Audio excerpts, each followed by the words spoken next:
हम लोग इस वक्त दिल्ली के बदरपुर इलाके में हैं और हमारे साथ हैं भाजपा के वरिष्ठ नेता और देश के गृह मंत्री श्री अमित शाह।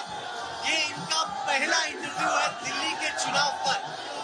अमित शाह जी, पिछले 2.5 दशक से भाजपा दिल्ली में राजनीतिक वनवास में रही है। क्या आपको लगता है आखिरकार राम जी से लंबा वनवास ये खत्म होने वाला है? जी, निश्चित रूप से इस बार भारतीय जनता पार्टी मोदी जी के नेतृत्व में यहाँ पर डबल इंजन की सरकार बनाने जा रही है। आपको क्या ऐसा लग रहा है कि आप ऐसा देख रहे हैं जिसकी वजह से आपको लगता है कि बीजेपी का दिल्ली का राजनीतिक वनवास खत्म होने वाला है? देखिए, वैसे भी झूठ का आयुष्य लंबा नहीं होता है। यहाँ पर तो 10 साल हो गए। अब झूठ एक्सपोज हो चुका है, भ्रष्टाचार के मुद्दे पर, अपने वादों के मुद्दे पर, और इसके साथ साथ इन्होंने जिस प्रकार से दिल्ली को बदला, गांव हो, शहर हो, झुग्गी झोपड़ी हो, अच्छी कॉलोनियां हो, सब जगह अव्यवस्था बदहाली है, जनता त्रस्त है। निश्चित रूप से ईश्वर पर अगर कोई बीजेपी का मैनिफेस्टो देखता है या कैंपेन, लगता है कि आप लोग आम आदमी पार्टी की स्क्रिप्ट से पढ़ रहे हैं। सारा उनका वेलफेयर एजेंडा, उनकी रेवड़ियां, बीजेपी भी वही रेवड़ियां बांट रही है दिल्ली में। देखिए, हमने तय किया है कि एक भी गरीब कल्याण की योजनाओं को हम बंद नहीं करेंगे।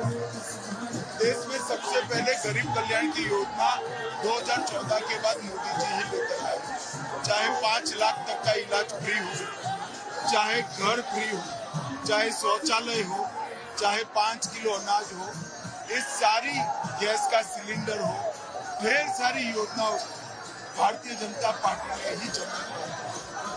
केजरीवाल ने इंफ्रास्ट्रक्चर के विकास को दरकिनार कर सिर्फ गरीब कल्याण की योजना दी।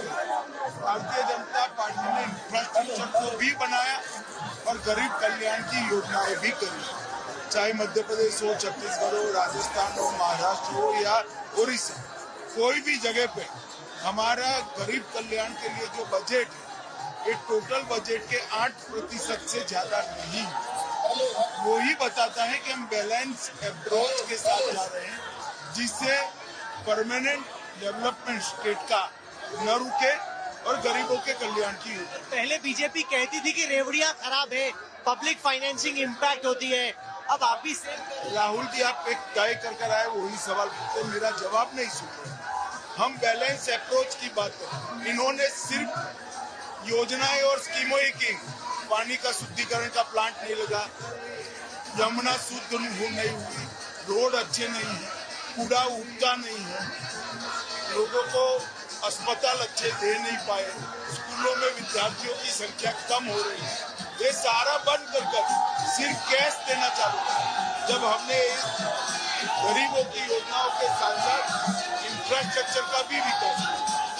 लेटेस्ट हमला ये है कि यमुना में शहर मिला के दिल्ली के लोगों को मिलाया जा रहा है। हरियाणा की सरकार यमुना में शहर मिला रही है, इस तरह के आरोप। मैंने आज उनको पूछा है कि कौन सा जहर मिला है, इसका नाम दीजिए। जहर मिला है, इसका टेस्ट का रिपोर्ट कहाँ है? और आपने पानी रोका तो कम से कम 10 गांव डूब जाने चाहिए थे। एक भी गांव में बाढ़ भी नहीं आई है।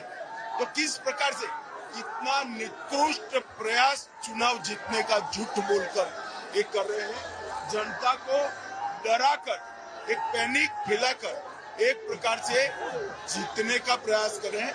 हमने चुनाव आयोग को भी कंप्लेंट की है और हमारी हरियाणा सरकार इन पर केस भी करने जा रही है। सर, ये जो हर रोज एक तरीके से अटैक होता है, क्या आपको लगता है कि आम आदमी पार्टी एजेंडा सेट कर रही है और आप उस पर रिस्पॉन्ड और रिएक्ट कर रहे हैं? यूजुअली आप एजेंडा सेट करते हैं और बाकी आपके पीछे पीछे भागते हैं। आपको जो एनालिसिस करना है करो। जनता के दिल से जो पार्टी निकल जाती है वो कभी चुनाव नहीं। आप चुनाव को रिपोर्ट कर रहे हो, मैं चुनाव लड़ता भी हूँ और लड़ाता भी हूँ, तो मेरा काम एकदम समझने का प्रयास मत करो। इस चुनाव को हम प्रचंड बहुमत से। आपको लगता है कि हरियाणा और महाराष्ट्र में जो हुआ दिल्ली में रिपीट हो सकता है? पक्का, हम बहुत बढ़िया मत। केजरीवाल स्वयं हारने जा रहे टिकट पर। आपको लगता है नई दिल्ली में परवेश वर्मा जीत? केजरीवाल जी और आतिशी जी दोनों हार। आप कहती है कि कांग्रेस बीजेपी की मदद कर रही है, ऐसा लग रहा है कि ये लोग मिल के चुनाव लड़ रहे हैं। बी टीम कह रही है कांग्रेस को आपकी। हमारा पार्टी ही कांग्रेस की खिलाफत करने के लिए हुआ है। हम कभी कांग्रेस के साथ मिलकर राजनीति नहीं कर सकते, हमारे गहरे मतभेद हैं। अब खड़गे साहब अगर कुंभ की डुबकी को गरीब कल्याण के साथ जोड़ते हैं, गरीबों के भूख के साथ जोड़ते हैं, तो मैं खड़गे साहब को कहना चाहता हूँ 80 साल के हो गए, आपने एक भी डुबकी नहीं लगाया, मगर गरीब कल्याण हुआ क्या? हमने डुबकी भी लगाई और गरीबों का कल्याण भी किया है। हमारा सनातन में दृढ़ विश्वास है, हम सम्मान करते परंपराओं का, संस्कृति का, और कांग्रेस इसका विरोध करने वाली है। आपका एक्सपीरियंस कैसा था कुंभ में? आप गए, ऐसा लग रहा है कि देश का हर आदमी ही वहाँ पे जा रहा है। कोल्ड प्ले के क्रिस मार्टिन भी वहाँ पे जा रहे हैं कुंभ में स्नान करने के लिए। सब लोग कुंभ की ही तरफ जा रहे हैं। पूरी दुनिया आकर्षित हुए है कांग्रेस की फौज के अलावा। सर, खत्म करने से पहले ये बताइए कि क्या आपने सोचा है कि दिल्ली में अगर आपकी जीत होती है तो बीजेपी का सीएम चेहरा कौन होगा? अभी हमारा एजेंडा जीतना है, बाद में हमारे यहाँ कभी तकलीफ नहीं होती है, मिल बैठकर तय कर लेंगे। क्या परवेश वर्मा को लग रहा है अगर वो जीत गए दिल्ली में केजरीवाल के खिलाफ तो उनकी लॉटरी लगी? सभी 70 लोगों को ऐसा लगता है और कोई भी बन सकता है। मिर्चा जी, आपने हमें वक्त दिया, बहुत बहुत शुक्रिया। बड़ी भीड़ यहाँ पर आपसे मिलने के लिए इंतजार कर रही है, तो बहुत बहुत शुक्रिया।